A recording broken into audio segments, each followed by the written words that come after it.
let's get to an interesting, distinct chain of events that happened over the past couple of days. So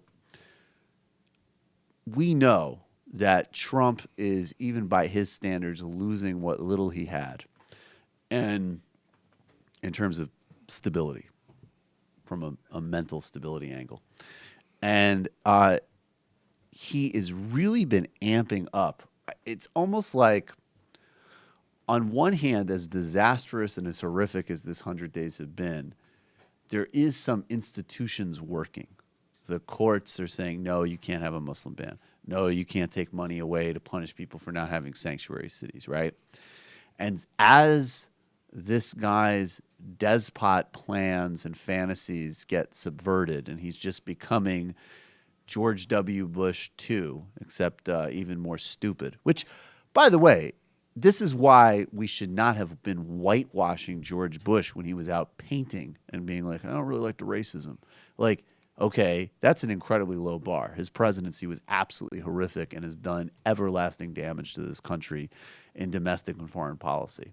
So, but as Trump deals with that, there are two ways in which his authoritarian fantasies have been playing out. And I want to first play a piece of sound, and then we'll talk about some of his recent interactions with foreign leaders was. But this is Reince Priebus on speaking to, John Carl on ABC's This Week. And just basically, look first at the tweet that opens this segment. This is, Trump, obviously he's tantruming about the New York Times, but look at what he says. The failing New York Times has disgraced the media world, gotten me wrong for 2 solid years, changed libel laws, ? And you're going to see Carl follows up with Reince Priebus here. A lot of people have focused on one aspect of this statement, which is disturbing, but there's actually a far more disturbing aspect of what he's saying that's right out in the open as well. Let's check this out. Change the libel laws. That would require, as I understand it, a constitutional amendment. Is he really going to pursue that? Is that something he wants to pursue? I think it's something that we've looked at, and how that gets executed or whether that goes anywhere is a different story. But when you have articles out there that have no basis or fact, and we're sitting here on 24/7 cable companies writing stories about constant contacts with Russia and all these other matters. So you think the president should be able to sue the New York Times for stories he doesn't like? I think that newspapers and news agencies need to be more responsible with how they report the news. I am so tired. I don't think anybody would disagree with that. It's about whether or not the president should have a right to sue them. And I already answered the question. I said this is something that is being looked at, but it's something that, as far as how it gets executed, where we go with it, that's another issue. So everybody's saying, and it's right, that he's saying, okay, the president's thinking about changing libel laws and suing news organizations. But you heard what he said there, right? Jonathan Karl's like, as I understand what you're talking about, and I'm quoting now, that would require, as I understand it, a constitutional amendment. Is he really pursuing that? Is that something he wants to pursue? Priebus. I think it's something we've looked at. How that gets executed or whether or not that goes anywhere is a different story. So you do have, within just over 100 days of this administration, the chief of staff who has been framed in the media, and this is another thing that pisses me off so much with these stories about whether it's Ivanka or even Priebus, that there are supposedly these people around him that are slightly responsible and won't indulge his every impulse. And this is the, mainstream Republican chief of staff, quote unquote, out there on TV telling Carl on ABC News that they're at least looking into changing the First Amendment. Now, probably what that means is he has a tantrum and they're like, all right, we'll call some lawyers and we'll see if we can overturn the founding of the United States. But that is fucking extraordinary. Right. Yeah, it's like anything else that Trump does, isn't it? We'll look into healthcare. we'll look into getting rid of the Constitution. We'll look into tax policy. Who had any idea that getting rid of the First Amendment would be so complicated? Yes, we'll look into funding the government. We'll look into it.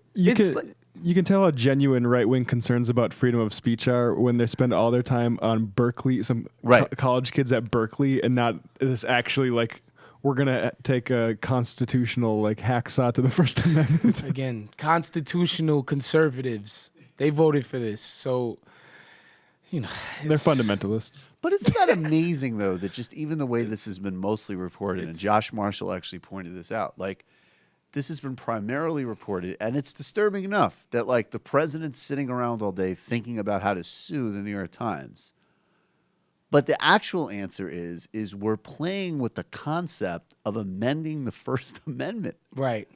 And as Matt says, this is from the same people that, you know, the country's done because some kids at Berkeley don't want to host Ann Coulter. Right. That's the end of free speech. She's got no platforms. Right. It's not like she's not a part of the conservative gravy train, Right. like the books, if we're calling them that. Or like my man Charles Pierce would say, a book-like product. A book-like you know, product. like nobody's actually stopping this woman from doing what she does anyway.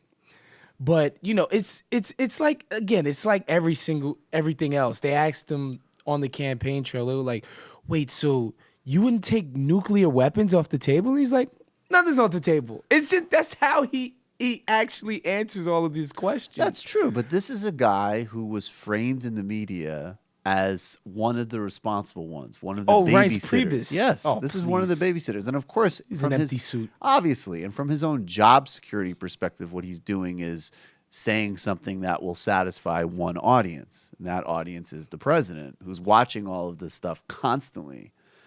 But, I mean, that is striking. And then, on top of that, we had a couple of weeks ago, he called up Erdogan to praise him and congratulate him for his referendum, which there are questions about, just in terms, and that vote might have passed legitimately. Erdogan does have a lot of support in Turkey, and Trump is, in fact, not half the politician that Erdogan is. But that was a referendum to significantly increase his powers and expand an already rapid clampdown of civil society, free press, and human rights in Turkey that has been presided over by Erdogan. Trump congratulated him. Before that, he goes to General Sisi in the White House. Great guy, doing a great job. He's amazing. And now he has invited President Rodrigo Duterte, the president of the Philippines, who has personally bragged about killing people as a police officer, who is presiding over a war on drugs, which has resulted in thousands in the deaths of countless Filipinos, this is quoting from the Washington Post, many of them poor. Thousands have been killed by police and vigilantes since Duterte took office a year ago and vowed to eradicate the Philippines' massive drug problem. Now, I just have to say, every time you hear something like this in a country, whether it be the Philippines, Mexico, Colombia, and us, in fact, every time there's a drug war, this is never like you're not going at the kingpins. Hey, folks. The Majority Report YouTube page is in a bit of a crisis right now because of changes in their algorithms. Our YouTube revenue has been clobbered. We need your help. Just a couple of bucks a month would really help us out and keep this channel going. Head over to our Patreon page to find out more information. It's the URL is right here.